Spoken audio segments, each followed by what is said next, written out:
Yo, what's up, Chris TV? Welcome back to my channel again, guys.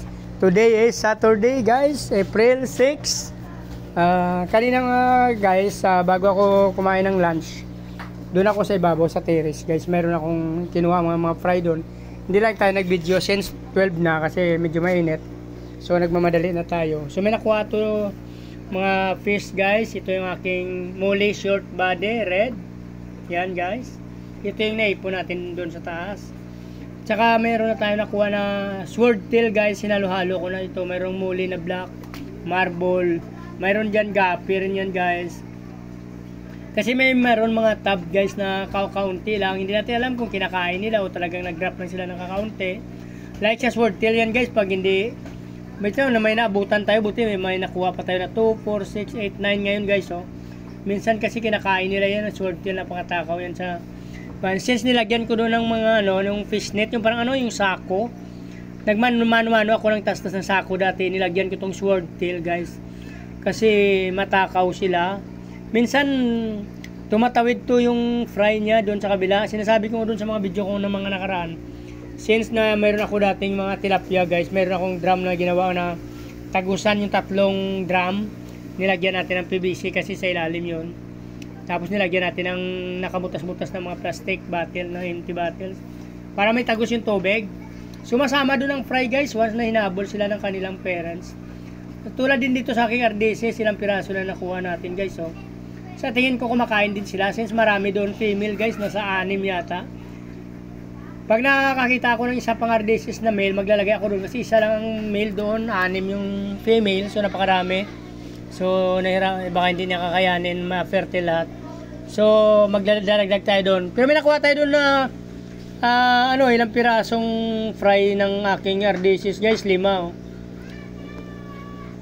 Sa swordtail 9, tapos may muli white diyan saka muli black. Isang tab lang yan, guys, ang muli white and muli black kasi mayroon doon marble. Tapos white saka black, kaya ang naghalo-halo na yung kanilang mga fry pa ibang kulay na. Kaya naging marble to, guys, kasi pag nag-crossbreed na yung pag nag-breed, pag nag-make yung black saka white, so yan ang lumalabas, guys. So naging marble, black, white yung kanilang fry.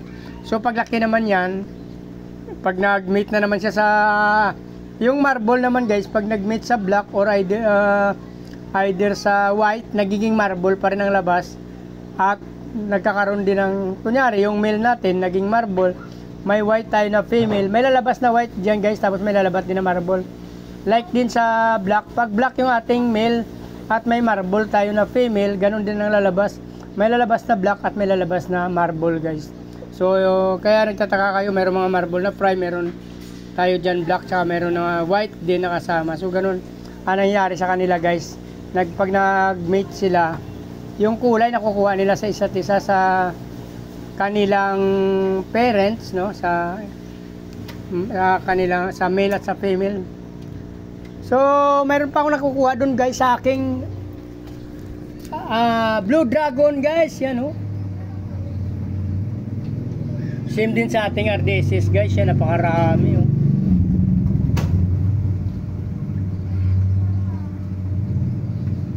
Yan, guys, nakolekta natin na price sa ibabaw, guys, yan. So medyo alanganin na, baka bukas na ako. Try ko bukas na lang magtinda kasi ngayon parang hindi na. Kasi may mga tab ako doon sa taas na medyo kulang na sa tubig. Magdadagdag tayo ng mga tubig doon, guys. Marami akong tab doon na nakikita. Since napaka doon sa init, expose sa init yung ating mga tab. So talagang nagbabawas sila everyday siguro. Kaya nakita ko doon, marami akong napapansin doon na kulang sa tubig.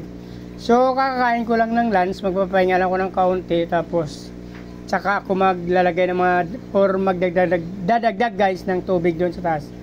Nabubulo na tayo, guys. Ayun, guys. Ito pa yung, guys, kung sino pang gusto mag-avail ng aking yung electric domus ko na solid strands, guys, meron pa tayo dito.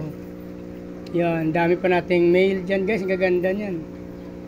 So ayan, nasa mineral water, nasa mineral tab lang sila, guys, pero may air pump naman ako nilagay dyan. Kaya okay naman sila. Kung sino gusto mag-avail yan, guys, mura lang yan, ang aking sariling breed natin yan. So kung sino natapos yung video na to at nagustuhan nyo, guys, please like, follow, subscribe, guys. sa aking YouTube channel. Pakipindot nyo na rin yung notification bell guys, para updated kayo sa mga ina-upload ko na video sa araw-araw guys. Maraming salamat sa patuloy na suporta at panonood ng video ko guys. Pakipollow nyo na link please yung aking Facebook page, Chris Molieno guys. Maraming salamat sa inyo. Mabuhay kayo hanggang gusto nyo. Bye-bye!